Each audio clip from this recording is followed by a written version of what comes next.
नमस्कार दोस्तों, स्वागत है आप सभी का एक्सपी क्लासेस में। आज का जो हमारा टॉपिक है वो कक्षा 10, 11, 12 यानी हाई स्कूल और इंटर दोनों के लिए ही बहुत ही महत्वपूर्ण टॉपिक है। आज हम हिंदी साहित्य के विकास का जो भारतेंदु युग है उसके बारे में चर्चा करेंगे। इससे पहले हमने आपको हिंदी साहित्य के इतिहास से ही जो गद्य का विकास है उसके अंतर्गत 2 वीडियो आपको उपलब्ध करवा दिए हैं, जिसमें हमने हिंदी के विभिन्न कालों के बारे में चर्चा की थी, जैसे कि आदिकाल, रीतिकाल, भक्ति काल और आधुनिक काल। इनके बारे में हम चर्चा कर चुके हैं और साथ ही साथ पूर्व भारतेंदु युग के बारे में भी हमने पिछले वीडियो में चर्चा की थी। अगर आपने वो वीडियोस नहीं देखे हो तो उन वीडियोस को जरूर देख लें। उनकी लिंक आपको आई बटन पर मिल जाएगी या फिर आप इसके लिए आप हमारी प्लेलिस्ट भी चेक कर सकते हैं। और एक्सपी क्लासेस का एक नया चैनल भी चालू हुआ है, जिस पर आपकी जल्द ही जल्द लाइव क्लासेस भी ली जाना प्रारंभ कर दिया जाएगा। तो उस चैनल को अगर आपने सब्सक्राइब नहीं किया है तो जरूर से जरूर सब्सक्राइब कर लें। तो चलिए अब शुरू करते हैं आज के टॉपिक से, जो है भारतेंदु युग। इसके पहले हमने पूर्व भारतेंदु युग की चर्चा की थी, आज हम पढ़ेंगे भारतेंदु युग के बारे में। ठीक, तो जो भारतेंदु युग है वहां से ही हिंदी गद्य का विकास माना जाता है कि जो हिंदी गद्य का सर्वाधिक विकास हुआ वो भारतेंदु युग से प्रारंभ हुआ।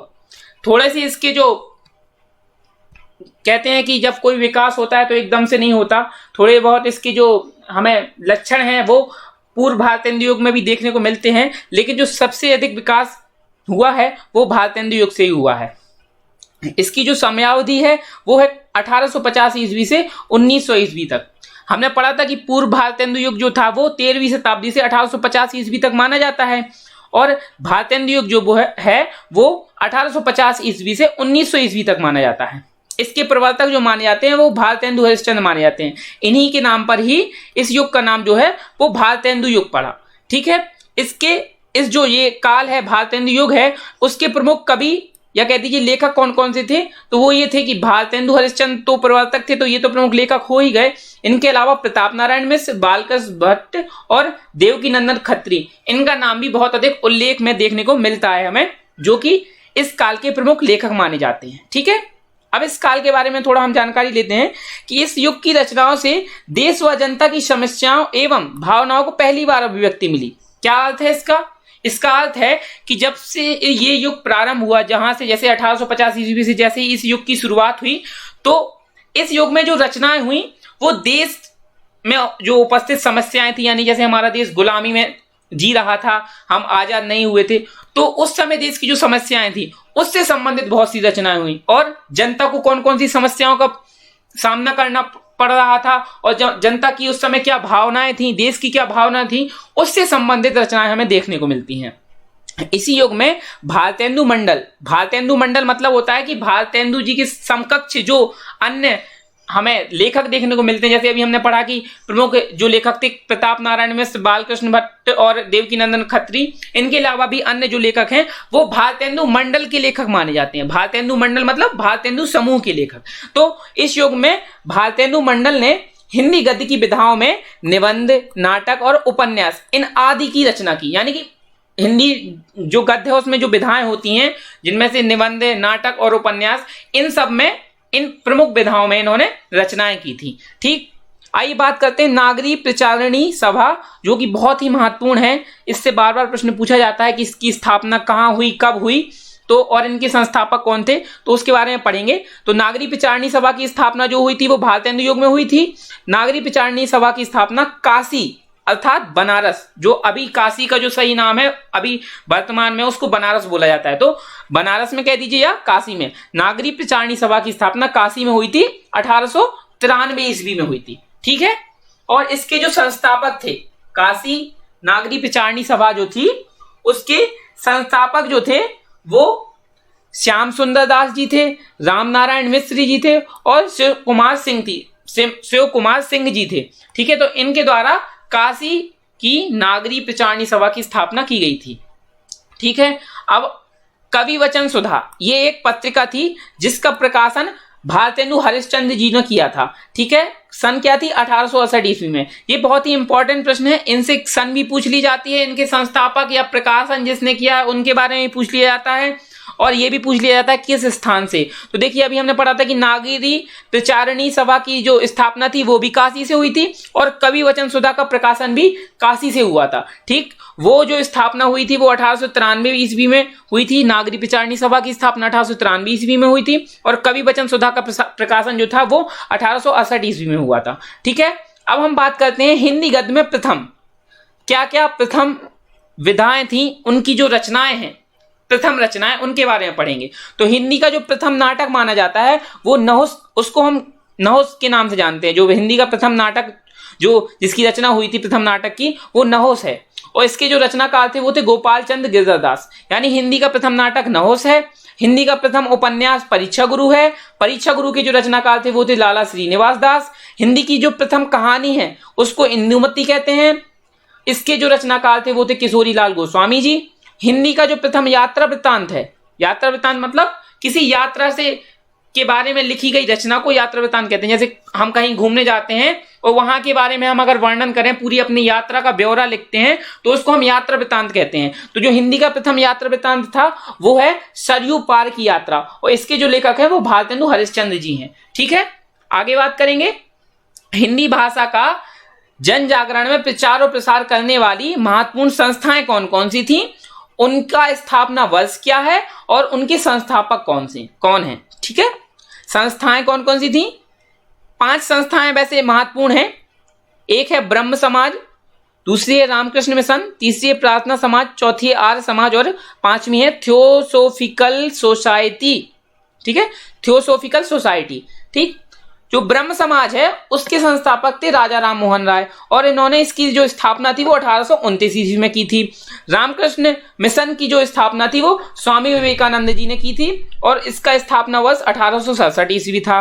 प्रार्थना समाज की स्थापना महादेव गोविंद रानाडे जी ने की थी 1867 ईस्वी में और आर्य समाज की स्थापना स्वामी दयानंद सरस्वती जी ने 1867 ईस्वी में की थी। तो देखिए रामकृष्ण मिशन, प्रार्थना समाज और आर्य समाज तीनों की स्थापना 1867 ईस्वी में हुई थी। ठीक है, और जो स्वामी दयानंद सरस्वती जी हैं इन्होंने क्या सत्यार्थ प्रकाश का भी प्रकाशन किया था। सत्यार्थ प्रकाश इनकी रचना है। ठीक है, अब अगर हम बात करें थियोसोफिकल सोसाइटी के बारे में तो थियोसोफिकल सोसाइटी जो है वो एक प्रकार से न्यूयॉर्क में सबसे पहले 1875 ईस्वी में इसकी न्यूयॉर्क में स्थापना हुई थी थियोसोफिकल सोसाइटी की और उसकी ही शाखा भारत में खोली गई थी। तो भारत में जब इसकी स्थापना हुई तो वो वर्ष था 1882 ईस्वी, यानी 1882 ईस्वी में इसकी स्थापना भारत में हुई थी। ठीक है, और जो एनी बेसेंट है वो 1907 ईस्वी में इसकी अध्यक्ष बनी थी। पूछा जाता है प्रश्न आपके पेपर में कि थियोसोफिकल सोसाइटी की अध्यक्ष एनी बेसेंट किस वर्ष में बनी, तो 1907 ईस्वी में, या 1907 ईस्वी में थियोसोफिकल सोसाइटी का अध्यक्ष कौन बना, तो एनी बेसेंट। ऐसे ही यहां पूछा जाता है कि ब्रह्म समाज की स्थापना किसने की, तो राजा राम मोहन राय ने। आर्य समाज की स्थापना किसने की, तो स्वामी दयानंद सरस्वती जी ने। रामकृष्ण मिशन की स्थापना किसने की, तो स्वामी विवेकानंद जी ने। और प्रार्थना समाज की स्थापना किसने की, तो महादेव गोविंद रानाडे जी ने। ठीक है, ये प्रश्न आप बिल्कुल अच्छे से पढ़ लीजिएगा, इनसे प्रश्न अधिकतर पूछे जाते हैं, बहुत ही सामान्य प्रश्न है और इनसे बार बार प्रश्न पूछे जाते रहे हैं। पिछले जो पेपर हुए हैं पुराने वर्षों में उनमें बार बार ये प्रश्न पूछे गए हैं। अब हम बात करते हैं भारतेंदु मंडल के प्रसिद्ध लेखक, उनके नाटक।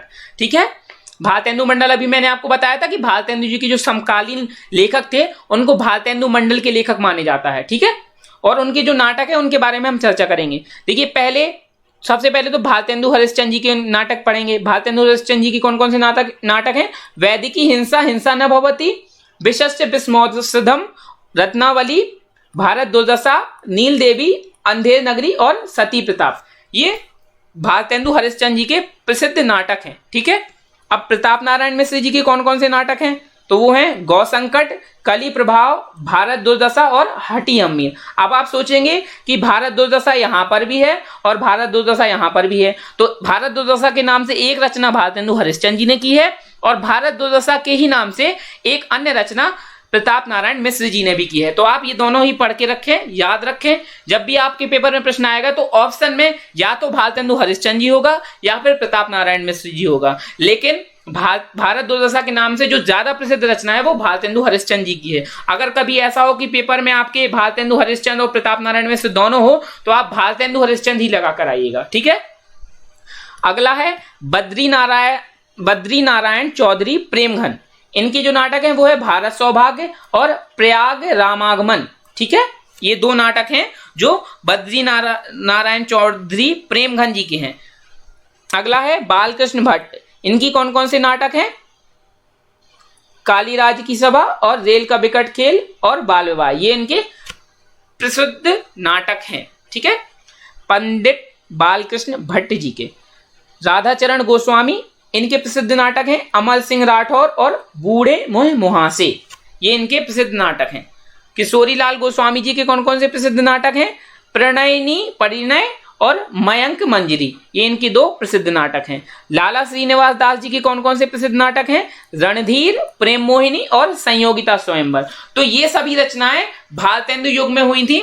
इनके अलग अलग नाटक रचनाकार हैं और ये सभी जो रचनाएं हैं वो नाटक विधा के अंतर्गत आती हैं। आप प्रत्येक रचना को यानी और प्रत्येक उनके लेखक को आप कॉपी में जरूर नोट करते जाएं, लिखते जाएं। बार बार लिखेंगे तो आपको रचनाएं भूलेंगी नहीं और इनका रिवीजन जरूर आप समय पर करते रहिए, ठीक है। अब और बात करते हैं भारतेंदु युग की अन्य रचनाएं, यानी अन्य विधाओं में जो रचनाएं हुई हैं, प्रमुख रचनाएं जो हैं उनके बारे में चर्चा करेंगे। तो भारतेंदु युग की अन्य प्रमुख गद्य रचनाएं कौन कौन सी हैं? पहले तो भारतेंदु युग हरिश्चंद्र जी द्वारा रचित हैं कश्मीर कुसुम और बादशाह दर्पण, ये इतिहास विधा में लिखी गई हैं। अभी हम नाटक विधा की सारी रचनाएं पढ़ते आ रहे थे, अब ये हैं भारतेंदु हरिश्चंद्र द्वारा लिखित जो है रचना जिनकी की गई है कश्मीर कुसुम और बादशाह दर्पण, ये इतिहास विधा की रचना है। और जयदेव का जीवन व्रत, ये जीवनी विधा की रचना है, ठीक है। ये जो जयदेव का जीवन व्रत है ये जीवनी विधा की रचना है, तो ये याद रखिएगा।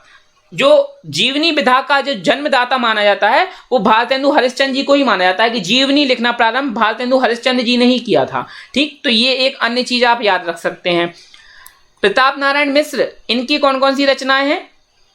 वो हैं खुशामद, नारी, परीक्षा, प्रताप पीयूष, निबंध नवनीत, ये इनके निबंध हैं। किस विधा में है? निबंध विधा में है। सारी की सारी रचनाएं जो प्रताप नारायण मिश्र जी की जो लिखी हुई हैं, खुशामद, नारी, परीक्षा, प्रताप पीयूष, निबंध नवनीत, ये सभी उनके निबंध हैं।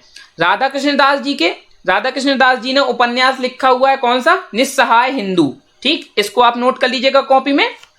पंडित बालकृष्ण भट्ट जी ने नूतन ब्रह्मचारी नामक उपन्यास लिखा है और 100 अजान एक सुजान नामक उपन्यास लिखा है। तो ये पंडित बालकृष्ण भट्ट जी के दो उपन्यास हो गए, इनके बारे में भी याद रखिएगा। अब जो सबसे इंपॉर्टेंट टॉपिक या कह लीजिए पार्ट है भारतेंदु हरिश्चंद्र जो भारतेंदु युग था उसका ये है कि यहाँ पर बहुत ही फेमस या प्रमुख कह दीजिए जो बहुत ज्यादा विख्यात हुई पत्र पत्रिकाएं प्रकाशित हुई थी और इनके अलग अलग प्रकाशक करता है, यानी जिन्होंने अलग अलग इनका प्रकाशन किया है। तो भारतेंदु हरिश्चंद्र जी ने कौन कौन सी पत्रिकाएं प्रकाशित की हैं? हरिश्चंद्र मैगजीन, हरिश्चंद्र चंद्रिका, बाला बोधिनी और कवि वचन सुधा। अभी हमने कवि वचन सुधा के बारे में पढ़ा था कि कवि वचन सुधा की जो प्रकाशन हुआ था वो काशी से हुआ था और कौन सी सन में? 1868 ईस्वी में हुआ था। बालकृष्ण भट्ट जी की जो पत्रिका है उसका नाम है हिंदी प्रदीप। प्रताप नारायण मिश्र जी की जो पत्रिका है उसका नाम है ब्राह्मण और कार्तिक प्रसाद खत्री जी की जो पत्रिका है उसका नाम है हिंदी दीप्ति प्रकाश। बद्री नारायण चौधरी प्रेमघन, अब ये प्रेमघन इनका नाम नहीं है, इनको उपाधि दी गई है प्रेमघन के नाम से। इनका नाम है बद्री नारायण चौधरी। इन्होंने जो पत्रिका प्रकाशित की थी उसका नाम है आनंद कादम्बिनी, ठीक है। तो ये जो पत्रिकाएं हैं ये भारतेंदु युग में प्रकाशित हुई और निम्न लेखकों के द्वारा इनका प्रकाशन किया गया, ठीक है।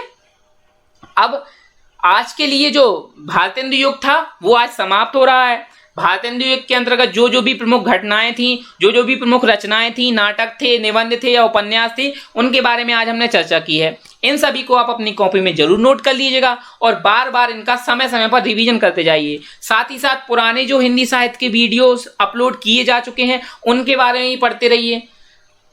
कोशिश रहेगी कि आगे भी इसी तरह से इसी समय अंतराल में आपके पास वीडियोस प्रोवाइड कराते जाएं और आपका हिंदी साहित्य का जो इतिहास है गद्य का और पद्य का वो जल्द से जल्द समाप्त हो जाए और आपकी जो टेस्ट है रचनाओं से रिलेटेड और लेखकों से रिलेटेड लेखक और रचनाएं जो बार बार आपके परीक्षा में जिनमें विकल्प के रूप में प्रश्न पूछे जाते हैं, वो विकल्प बार बार आपसे करवाते जाएं, जिससे आप इन सभी को हल करने में और सटीक उत्तर देने में बिल्कुल निपुण हो जाएं। तो अपनी तैयारी को जारी रखिएगा। साथ ही साथ कुछ रचनाएं पिछले वीडियो से रिलेटेड मैंने आपको दी हैं, उनका उत्तर आप कमेंट बॉक्स में जरूर दीजिएगा। तो रचनाएं हैं प्रेम सागर, राजा भोज का सपना, बेताल पच्चीसी, रानी केतकी की कहानी और नासिकेतोपाख्यान। ये 5 रचनाएं हैं, इनका उत्तर आप कमेंट बॉक्स में जरूर दे दीजिएगा। ये सारी रचनाएं मैंने आपको पिछले वीडियोस में जरूर पढ़ाई दी थी। आपने अगर वीडियो देखा होगा तो आपको ये रचनाएं पता होगी कि इनकी रचनाकार कौन है। तो इनके बारे में आप कमेंट में जरूर बता दें। तब तक अपनी तैयारी को इसी तरह से जारी रखते रहिए, प्रयास करते रहिए, पढ़ते रहिए।